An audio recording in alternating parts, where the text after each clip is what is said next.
Flint is a people place, and the people will make Flint. I think Flint's potential is its people, the people that believe in Flint. We've all got to make a living somehow. You know, I think this is key. Even the struggling artist has got to eat once in a while. You know, someone has to support him. The person that supports him is making a living somehow. Now this is sounding terribly simplistic, but Flint is still a good place to make a living. Also, if Flint becomes a place where it is not good to make a living, there's a lot of activity, you know, within a 40-mile radius. Doesn't mean necessarily that you have to walk to work to live in a good community. This may, you know, there are a lot of wonderful things in Flint for the mind, for the spirit, really. Do you have to make your living in the Flint, in the area, in the city necessarily? Not necessarily. Yet, technically, you know, the tech center, the proximity of the Chrysler Tech Center is what, 35 miles away? Tourism. You know, is Flint really that bad off? Now, think of it in another way. Okay, we don't have a museum as great as Detroit. Art museum, that is. The Sloan may not be as great as the new State Museum. But you do have something in these two places that are different from, and I hope the difference exists. I hope they don't try to make Sloan just exactly like every other museum in the world, you know, because there's a kind of uniqueness about it that is appreciated by, I think, not only Flint people, but people from the outside. The art center, of course, the music activity. Well, you are so right about the crush of problems confronting us. There was a noticeable change in the Flint Institute of Arts after World War II. Tell us about it. You know, we came back. There was another experience we went through. We were older. We didn't know whether we all wanted to be artists anymore. I wanted to be one. Did somebody else want to be one? I don't know. But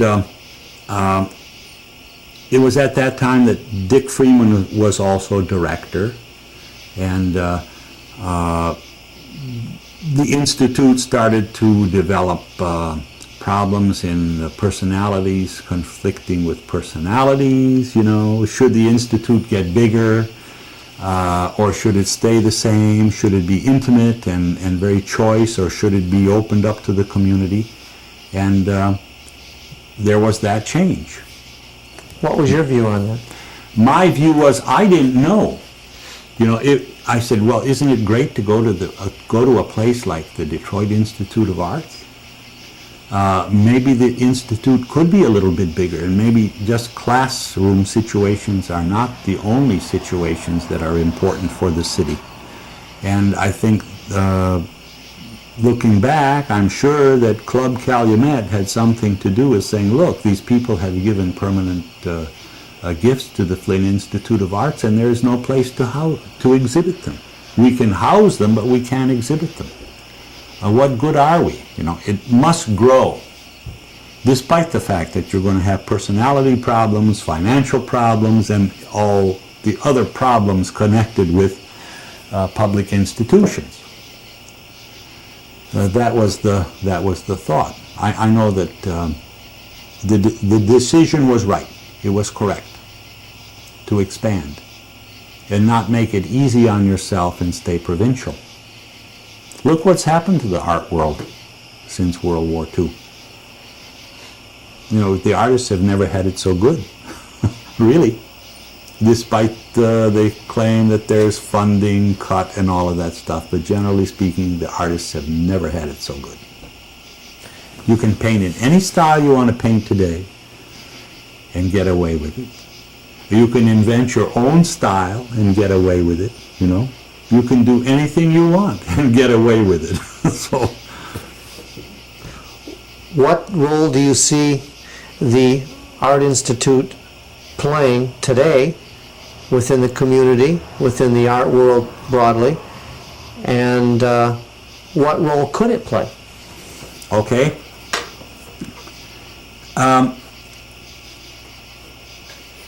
We are on the right track. The permanent collection is up, or for the most part it is up and being viewed. The facility, the physical plant is good. There is space for traveling exhibits. We must have those. But a city also needs that room where you remember painting that you saw in January and somehow your subconscious has picked it out in August and you want to go back and take a look. And it's nice to have it there for you to look at. To muse. This is what museums are for. But you also need to expand that collection. If you're going to be viable, world class, you must expand the collection. And you also must have maybe more than one traveling exhibit, if possible. So what do I see happening? The place getting bigger. It will need to get bigger. And it probably will. As far as the classroom, as far as education, it could play some role there. We have some very good art instruction in Flint. We have superb art instruction in Flint by virtue of Mott Community College, University of Michigan, and just local people that are conducting maybe classes of their own, but the local people are around, the local groups are around reinforcing themselves. So if the Institute wants to get involved maybe on a small basis, for a select kind of classroom situation, fine. They don't have to. It's nice if they do, just to satisfy some of those people that say, well, I really don't want to, or I can't go to Mott Community College or the University of Michigan, or I don't have a private instructor, and let me do this on a slightly above hobby basis at the Flint Institute of Arts. It's going to be a living for somebody, which is also important. So you're saying that there are two functions. The educational function could be done by another institution, and providing the muse for the creative mind, which is a priceless function. I think they're on the track with that one, with the muse. The place to muse, the museum is a place to muse, and they are on track. Seriously.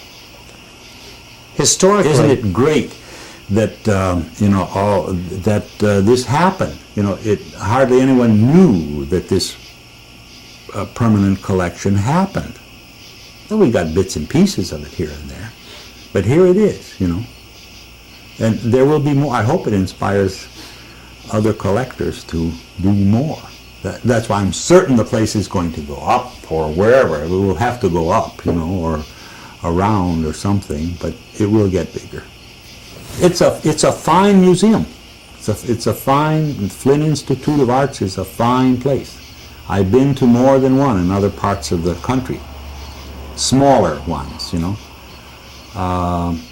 It's wonderful. We need more of them this size. Are you encouraged by what you see in terms of the creative community in Flint in comparison to maybe what it was in 1939? Yes.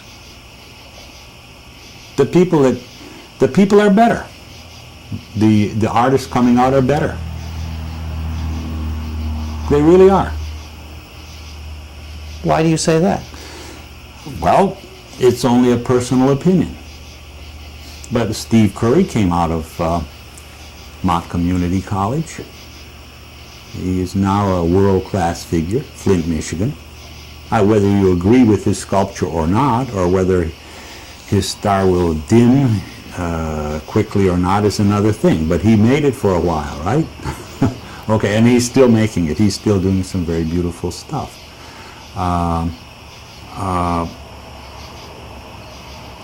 My nephew Greg, fine painter, wonderful painter, living in New York as well. He paints walls and marbleizes columns and things to make a living, but he's still a wonderful artist.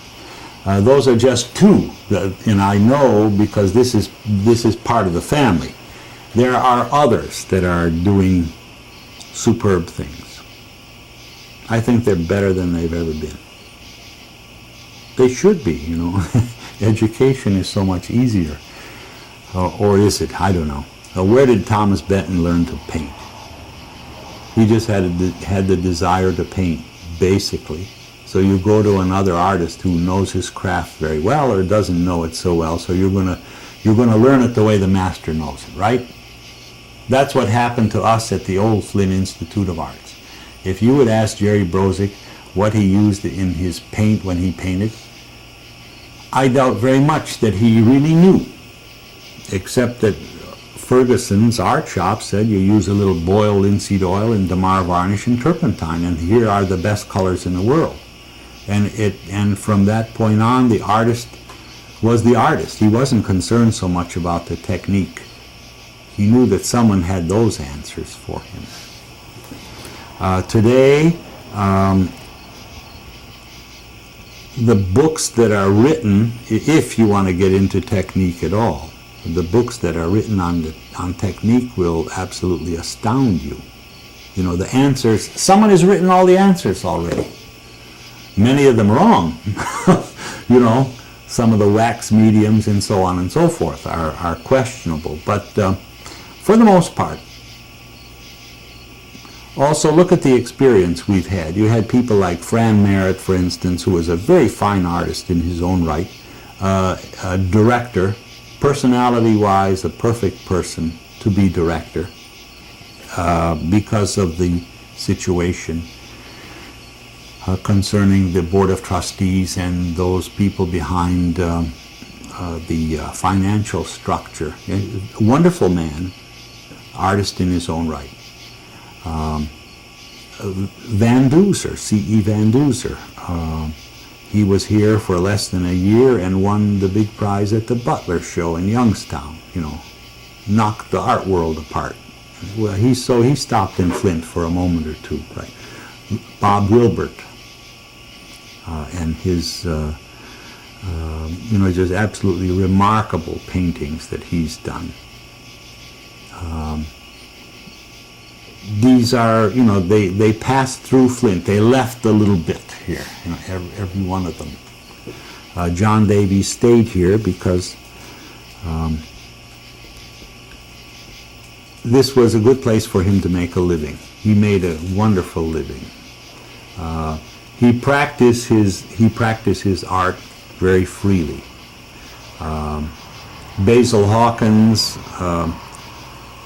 at one time was considered by Thomas Craven in the 30s a very profound and well thought of art critic. Gave a lecture here at the Flint Institute of Arts and saw some of Basil Hawkins' paintings and was actually considering the fact that maybe he was better than Thomas Hart Benton. The same kind of subject matter. It didn't happen.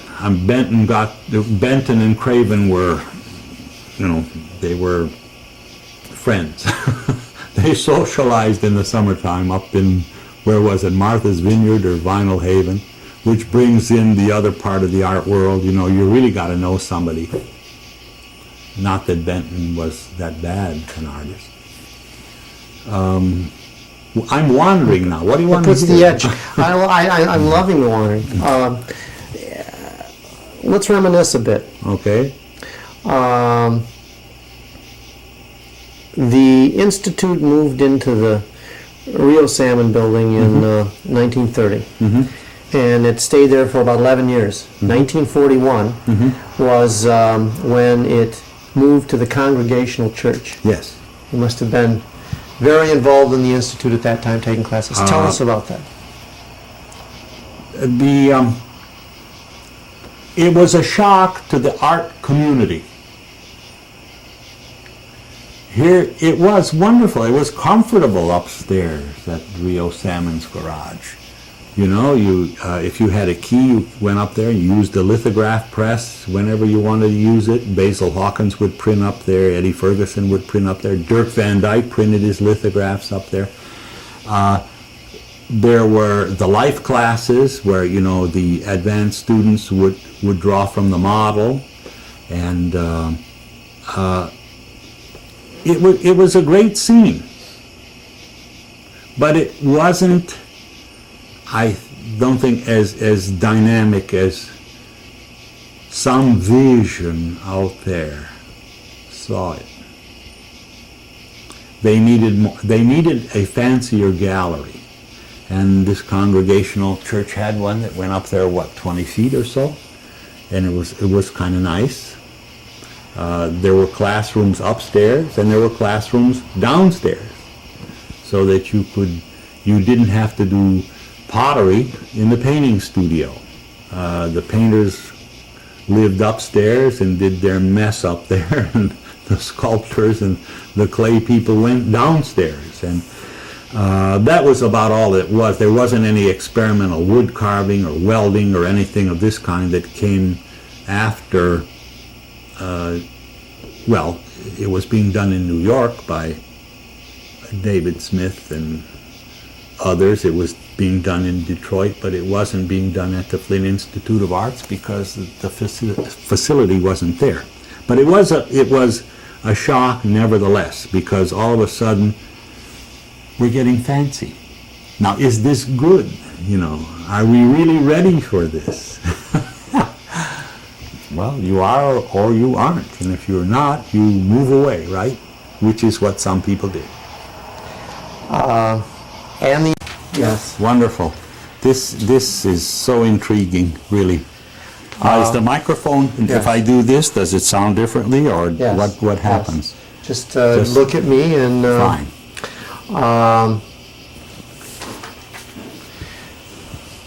What was the Rio Salmon garage building like?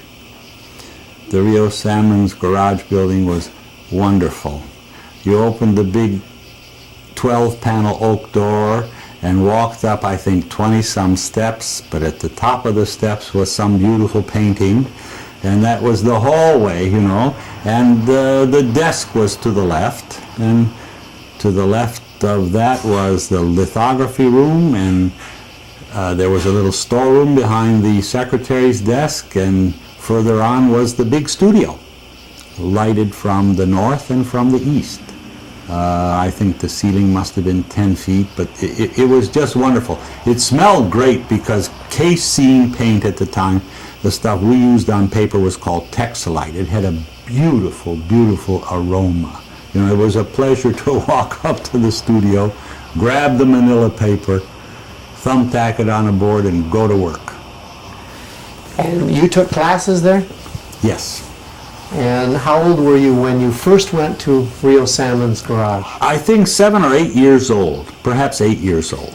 I remember being taken there by my Aunt Mary, and because my mother was busy with other children, and we took the streetcar down and I was enrolled.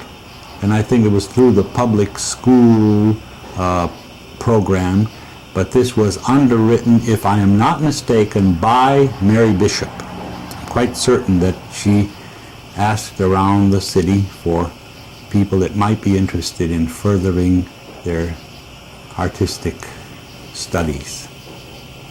It was magic.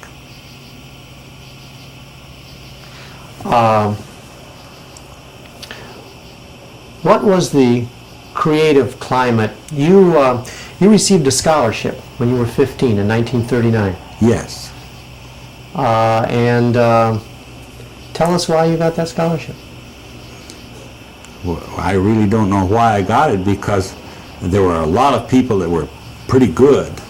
But I think maybe one of the reasons I got it was because I wasn't trying to copy calendar art or copy old master paintings. I remember doing a lot of drawings of the Buick factory and Industrial Avenue and the Coney Island corner in downtown Flint. I think I was interested in just making drawings of what I saw, and perhaps this is the reason. What was the creative climate like in 1939? In 1939, for me, the creative climate was, I wanted to be an artist. I think every kid in the class wanted to be an artist. We didn't know that much. We only knew a few highlights. We knew that Rivera painted some frescoes in Detroit, and that was quite close. I didn't read the newspapers a lot or whatever.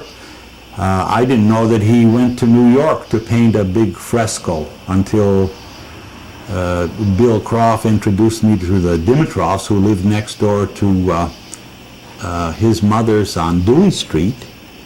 And the creative climate was Thomas Hart Benton is a great painter, John Stewart Curry is a great painter, Grant Wood is stylistically very interesting. We saw lithographs of his. George Gross was a great person. You know, it was, okay, in a word, it was, we're sort of like involved with our immediate environment and people, more than ideas about what is art all about anyway. Brozick was great when we would study old master paintings and would go through composition and how these things held together and what makes a painting, you know, what makes a great work of art. I remember one afternoon just looking at black and white reproductions of frescoes that Orozco did, and how he indicated how the black pattern wove itself so miraculously through these fresco panels, and you know, the directional lines and so on and so forth. And that was the climate. We knew Ed Ferguson existed, Basil Hawkins existed, Bob, there was a Bob someone or other that drew very well, you know, John Davies. We knew about Zoltan Sepeshy. We knew about the Michigan Artist Show that we all tried getting into. And Jack Lazar did get into it one year when he was, 16 or 17 years old. So he was the greatest artist in Flint. You know, that was the climate. And in the Leo Salmon garage, the Art Institute had lecture series. They brought not just exhibits in, but people to talk. People to talk. And on one occasion in 1939, I understand Carl Sandburg came to lecture. That he came more than, he was there I think twice. And Carl Sandburg did lecture. I remember doing a background, I think, a map or something. There was to be a background for him giving his poetry reading and his guitar accompaniment. It was quite beautiful. You know, he was a very theatrical kind of person, but very stingy with his autographs. If you bought a book, you could get an autograph. Did you buy a book? I couldn't afford a book, but there were people that did get his autograph. I can't say anything bad about Carl Sandburg, though, really. We did enjoy that. It was something to think that here in Flint, Michigan, we would get on a bus and go down to the Flint Institute of Arts to hear a guy like Carl Sandburg, and then these teenagers would go to the Coney Island and get a Coke and a hot dog and discuss what we heard. You know, the group of 3 or 4 of us. What is this, dear? No, I'm listening. Oh, Okay. She's learning things about me she's never heard before. there was an exhibit in 1941, 1940. Early Flint in Transition. It was a mural done by the students of the Institute. Do you recall that mural? I do recall that mural. Did right. you participate in that? Oh, yes. Tell us about it. It was our interpretation of how maybe the carriage industry turned into the automobile industry, turned into, you know, the big factory buildings, turned into downtown Flint, and all the students that were in the so-called advanced class did the thing. I think it must have been, what, 4 or 6 feet wide, and it stretched for 50 or 60 feet. We had a great time painting this mural. Everyone had his own thing to say about it, you know, the schools and the parks and so on and so forth. I remember my part being the industry part, because I was fascinated by industry. What did you try to depict in your part of the mural? Oh, how hard man had to work, you know, and how great it was to have a machine to help him. All the magic of this mass production, really, was the thought of it all. And I think maybe it was at the time when I was exposed to people like reproductions of people like Benton, who did a lot of industry, the WPA murals, which we were reminded of many, many times. There were photographs of them and so on and so forth. And you know what the art of the 30s was, mainly. It had to do with the social climate of the country, and you know, what else was I looking at? Okay, you look at Michelangelo and Raphael, but did they mean as much as Rivera or Roscoe or Howard Cook or someone that was closer? I'd like to talk a bit about Mike Gorman. Okay. You were on the board of directors of the Institute when it moved from the Congregational Church into the DeWaters. Yes. And you were there when the Cultural Development Committee was forming, spearheaded mainly by Mike Gorman. Yes. And Mike Gorman worked for the Booth newspapers. Yes. Herbert Booth, the founding father of that family, started Cranbrook. Right.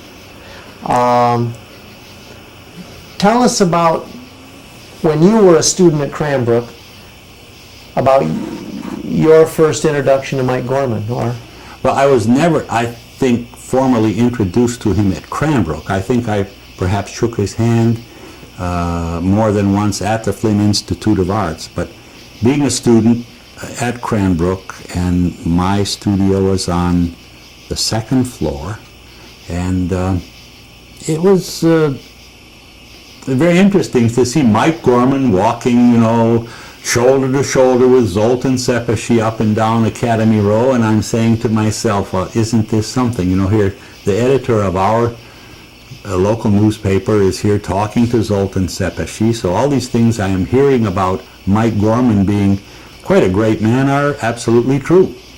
I was quite pleased to think that he came from Flint.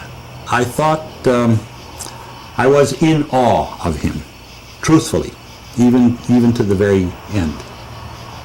He, I think, was a great man. what he seemed to be able to bridge worlds of vast difference. Zoltan Sepeshi and the president of General Motors.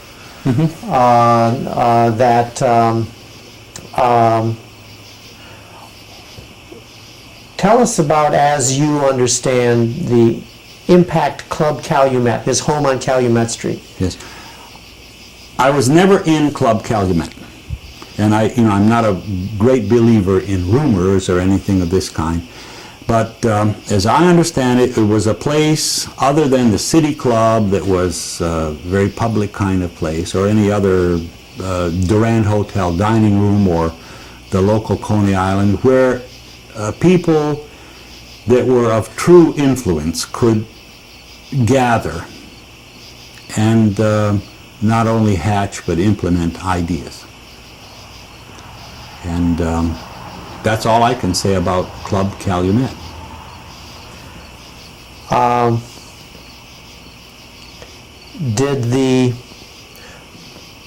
There seemed to be two major events in the Institute that kind of shook both Flint aesthetically and maybe the art world nationally, kind of shook it up a bit.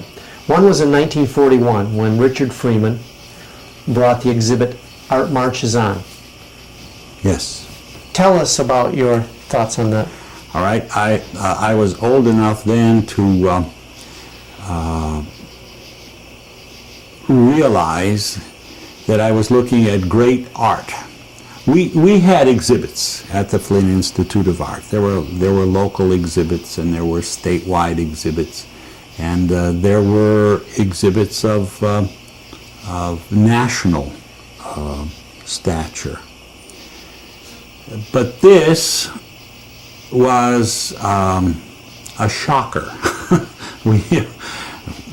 Picasso's and lots of George Gross, Paul Klee, Ralston Crawford, Charles Sheeler.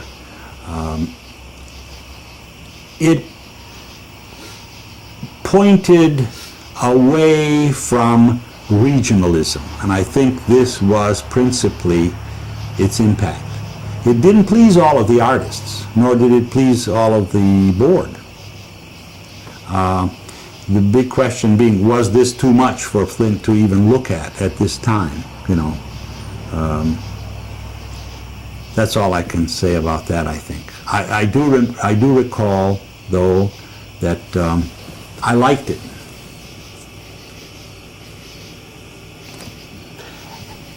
The other students liked it. And then in '58, when the Institute moved from the Congregational Church to DeWaters, yes, there was another exhibit. Tell us Okay. about that. Yes, this was an exhibit organized not by a Flint person or a Flint director. This exhibit was organized by Wallace Mitchell, who was, I think, either professor of painting or director at the Cranbrook Academy. And talk about a shocker.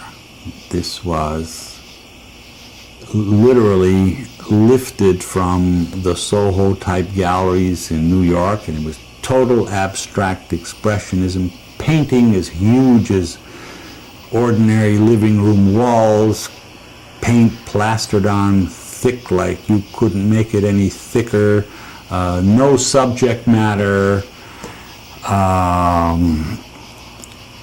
The new art, the new art that America is producing that's shocking the world, and it certainly shocked Flint.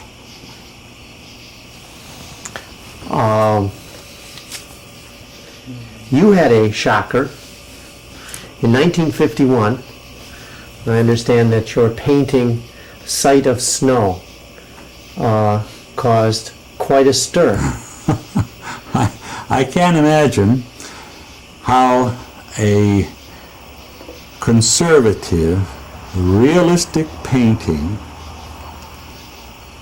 that was done in rather pale colors could possibly have caused such a stir, except after I thought about it, I said, well, I painted what I saw. I came from Flint, Michigan. I was a student in New York. I was looking out of my room window, and I saw this thing happen in front of me. The snow was falling on these decrepit buildings on 23rd Street and 8th Avenue, and I said, isn't that a great scene. Look at the abstract pattern. Look at the whole idea. And all I can think about is the fact that it wasn't a pretty scene with snow piled up on the evergreens and this clear drift with the blue shadows and so on and so forth. There was snow like we ordinary humans encounter when we live in the city. And the comment was that the snow is dirty. And snow is dirty sometimes. Maybe in 1951 they wanted pretty snow. In 1951 they wanted pretty snow. Do you remember in 1932 there was a student fundraiser called a Bohemian Night? Does that ring a bell with you at all? That would be what we call the Fine Arts Ball.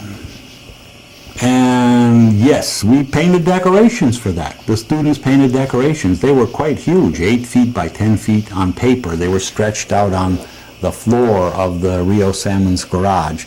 And, there was an exhibit maybe on the walls, but people had to be very careful because Rudy La Riviera had a big mural on paper. He was painting. Bob Calhoun had one. Ed Ferguson had one. Maybe Basil Hawkins and Ed Ferguson had one. And these decorations were painted to hang in the ballroom of the Durand Hotel, and it was the Fine Arts Ball. People dressed in costumes, We were invited, can you believe? We were teenagers, but we were invited to the shindig. We didn't participate in any of the fancy dinners or anything, but we arrived on the scene maybe 8 or 9 o'clock in the evening, and, we were taken downstairs where the little bar was set up, and I think, what did we drink? Lemonade and Coca-Cola? Teenagers, drinking lemonade and Coca-Cola on Bohemian Night. And people danced till 2 or 3 in the morning, for heaven's sakes. And then we were driven home. And we were led to believe that this is part of the artist's life, that, he's got to have a blowout every so often. And it's good to get the artist and the patron together and have a party. And it also seems like the artist had a community role, and you decorated for this ball. We decorated for the ball.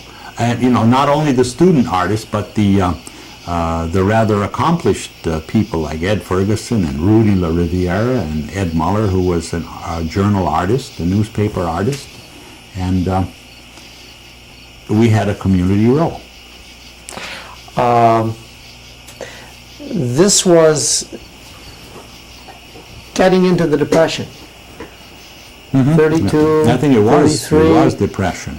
What effect did the Depression have on the Art Institute and the community of artists that it collected?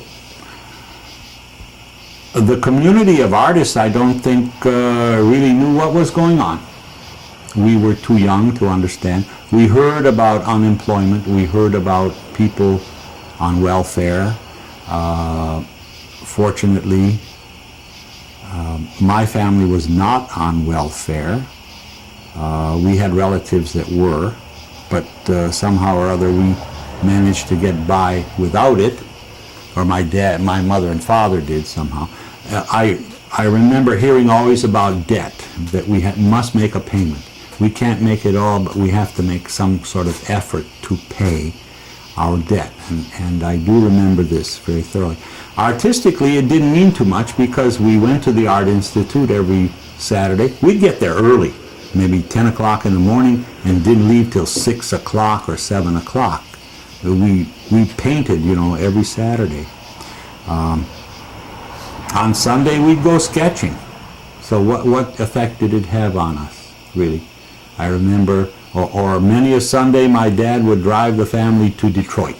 And I remember the Detroit Institute of Arts vividly. I think it's still one of the highlights of my youth, being driven up there and driven there, and visiting almost all of the galleries, and I was especially fond of the Rivera frescoes, of course, because I, on occasion, actually watched the man paint them. It seems from its early days, when Dorothy McDonald and Mrs. Winchester had organizational meetings in the Duran Hotel, they brought in Dudley Watson, Chicago Institute of Arts. He helped you out. No, that's okay. He's a young boy. That's his job, is to sit there, roast, and monitor put a big doorway through here so we get this round robin circulation of air. I just want to get a little bit in from the Congregational Church. Moved into that in 1941. Yes. And it was a fancier home. Fancier, right. And Dick Freeman was director. And it was the exhibit Art Marches On. You know, here's this man from the Fogg Museum with great credentials from the East, you know, and all of a sudden there was this switch. This is New York world-class art versus what the Midwesterners had to offer.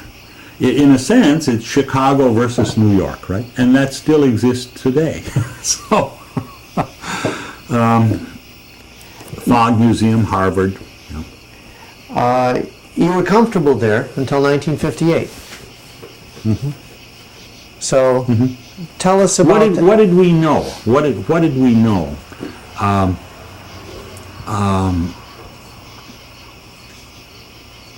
A war came on in between, you know. Not too much was done. You know, the painters are away. Paul Bennett, who was a very fine young artist, went over, never came back. You know, he got it on Anzio Beachhead and all that sort of thing. Lazar went over, and others went over. I never got over, almost got over, but didn't. I was headed for the Pacific Theater. But then came a new group. You know, all of a sudden there are names like Harry Glassgold and Vincent McFarlane. You follow me? The others were there. Basil Hawkins was in Arizona. Ed Ferguson was still in Flint, you know. Millard Wells, who was a very fine watercolorist and a student at the Flint Institute of Arts, married in the service and moved to Chicago. It was different. But you still went on, you know, you still painted the best way you knew how. And I said to myself, well, there's got to be more somewhere. And so I tried the Art Students League. And what amazed me there was the hundreds of people that were practicing the arts. Hundreds of them. This isn't like Flint, Michigan, you know, where you have a handful of people that paint rather well and so on and so forth. Here, I'm a student there, and I go into the Rosenberg Gallery, and I'm looking at Brocks that were originals, you know. I'm looking at my first Jackson Pollocks that I couldn't make head or tail out of.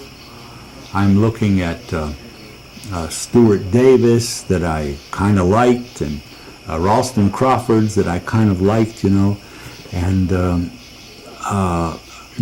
de Kooning. I saw a few de Koonings, you know, but here this new brew was, you know, thrust this whole damn world into turmoil, actually. So how do you cope with this? You know, do you go home and do the best you can do, or do you stay in New York and battle this thing like crazy? So I went home. Any regrets? No, not really. What did you find when you came home? I found that I probably wanted to get married, and decided that maybe the family life was more for me than what I had experienced in New York, because I wasn't in that studio or up in my room all the time. There was always a party going on. At the Art Students League, someone is having a party, and you find out that there are a hell of a lot of wild people out there, you know. And do I want to get wrapped up in this scene? You know, is this really what I want to do? Am I ready for all of this? Am I ready for the way people are living together and all that sort of thing, you know? And am I ready for the rabid communists that are, you know, literally breaking your head, you know, because you're not a communist? The capitalists are not worth a damn, the dirty bastards and all that sort of thing. Am I ready for people that could talk for 8 hours about art, about abstract expressionism, and they didn't know what they were talking about, and I, as the listener, didn't know what they were talking about?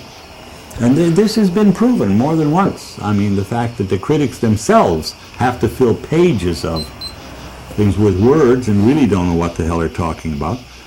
So I couldn't cope with it. I felt more comfortable in the Midwest.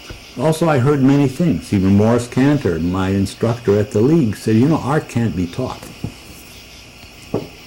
You know, you're going to learn a lot of things. He said, you're going to learn about composition. You're going to find out that there are a lot of people doing these things. You're going to find out that there are a lot of smart artists that can verbalize their paintings and so on and so forth. But in the end, you know, it's you. So I said, well, the sooner the better. Cop out? I don't know. Well, when you came back from New York, what was the Art Institute like? The Art Institute was let's see, I got to put the dates together now. 48. We were still at the Congregational Church, right? Right, in 48. 48. And Harry Glassgold was a well thought of watercolorist, although his political sympathies got him into trouble with the board and all that stuff. Stephen Dimitrov and Lucien Bloch were here. Milton Levy. Milton Levy, who won Guggenheim's, and Richard Davis, who was also a fantastic artist. And the Flint Artist Market at that time was the one organization that really held these people together. You know, once a month we saw each other, we looked at our work and so on and so forth, and compared notes. And it was, well, you tried anything you wanted to try. If you wanted to be abstract, you're going to get laughed out of Flint and all that kind of stuff, but you did it anyway, right? Then came new instructors. The Flint Institute of Arts put out the word, Flint Institute of Arts needs painting instructor, will pay this many dollars. We had people like Robert Marks that moved in, left his mark just a little bit, you know, put a kind of a new, well, he indicated a new direction other than the Glassgold type watercolors, the Vincent McFarlane type watercolors. He was new and fresh. Gerald Shirley, you know, Bob Wilbert, and all of this went into understanding these things more and more. And this is where I got interested in Cranbrook. I said, okay, we have all of these people all of a sudden landing in Flint, Michigan, and you know, there's more out there than being provincial. Get down to one of the better places, like 50 miles south of here, and see if they'll take you.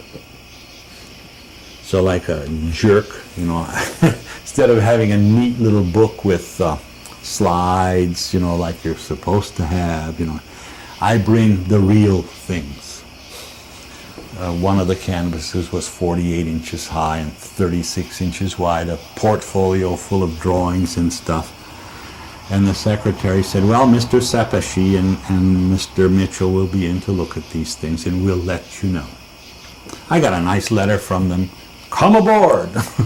But on your way down, take your stuff out of it. It's taking up too much room. And I was accepted immediately. You know, no problem there. But what did I walk into? I walked into what's happening in New York with Fred Mitchell, who was a boy from Mississippi that was feeling his way into abstract expressionism, right? And the students like Frank Okada and let's see, who was John Walson. There was a not a Katarski, a very similar kind of Polish name, and others that Dick DeVore, of all things. Dick DeVore and Jan DeVore. Dick DeVore was in the sculpture or pottery department. Jan DeVore was in my painting room. A big room, little cells that we all painted. Mitchell would come in, and if he said one nice thing about your work, my God, you were on cloud nine for a month, you know. And that's the way they taught down there. The students taught each other, really, during lunch hour and after studio time and so on and so forth. We were teaching each other what the hell this thing is all about. So I had no regrets, but I'm very happy I went to Cranbrook, really, as a day student. And what year did you enroll in? 54, 55, 56. And I was married, I had kids. Can you imagine this? The student, the 28, 30-year-old student, you know. I painted well enough so that they couldn't laugh me out of the place. Because can you imagine studios full of, 18, 19, 20, 21-year-olds, and the day students, and we were called well-heeled day students. They didn't know how much I gave up and how much everybody gave up for me to go down there, 2 days a week, stay down there and everything else, and it was a sacrifice in a sense. But they would say, what do these old people want with this art business anyway? This is only for young people. So we had to prove to them that, we oldsters had some young in us too, So this was part of my experience also. Was that a good drive? Did that drive your... No, not really. I listened to the young ones, especially when it came, the potters had older women and older men became potters, The sculpture department might have had a 35 or 40-year-old person in the studio that really knew how to handle clay very well. So it was a little bit of jealousy on the part of the youngsters also. And it was a good balance because, Cranbrook was a funny place. If you didn't like Cranbrook and you let the administration know that you didn't like Cranbrook, you know how long you lasted? 2 days. One day to get all your paperwork together, and the next day to get all your junk in your car and get the hell out of here. This was Cranbrook. There was a young student by the name of Mazer, Al Mazer, Bob Mazer, or some. He said, I can't understand how these people teach here. I mean, here I'm doing my stuff, and all I get is a comment, it looks pretty good, yeah, okay, keep going. And I don't get any real in-depth conversation about what I'm doing. So I made a comment to Zoltan Sepeshi, and he said, oh, you're unhappy here. He says, well, I'm really not getting what I thought I was going to get out of Cranbrook. And he got the 2-day treatment. So, there you are. But how could you not like Cranbrook? There was a vitality about the place. there was a snobbishness about the place. You know, if you didn't have one friend, this is bad, you had to have at least one friend. If you had 2 or 3 friends, you were okay, you know.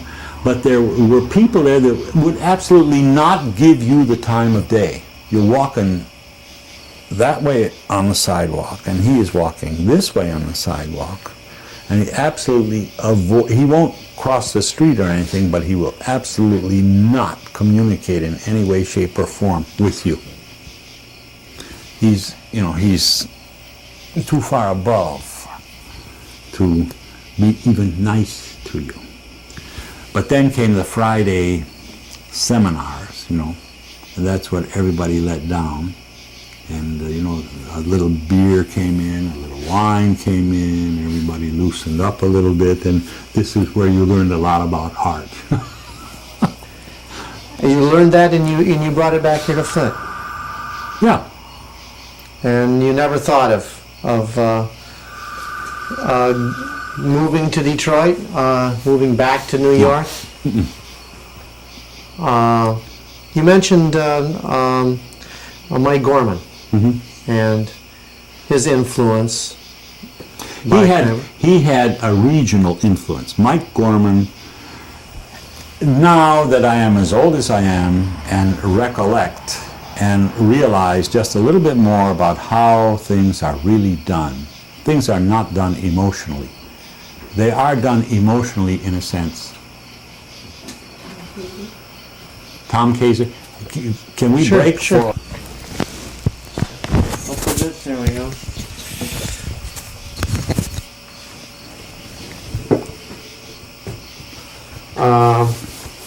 We were talking about Mike Gorman. You saw him talking with Zoltan and realized his influence, and Yes. you realize now that he has a regional influence? I think he had a regional influence, really. He must have had, you know, people just don't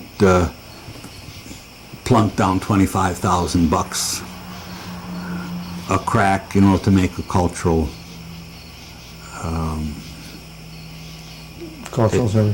center or cultural establishment of any kind. Those people just didn't do it because they had an excess of money. None of them. None of the donors did that. They did it because they believed in the idea. And where did Mike Gorman get these ideas? I think Cranbrook had something. The idea of Cranbrook, and even Herbert Booth's idea of Cranbrook, had something to do with what Mike Gorman felt could happen in perhaps not as big a way, but in some way in Flint. That in order for Flint to be anything near viable, it would have to be cultural in some sense. And do we have another person in the community that has this much influence? I don't think so. Somehow there was a magic about him. He was able to convince those people that were able to move it to move. That's my feeling about it. Very powerful man. How about switch batteries, John? Switch battery?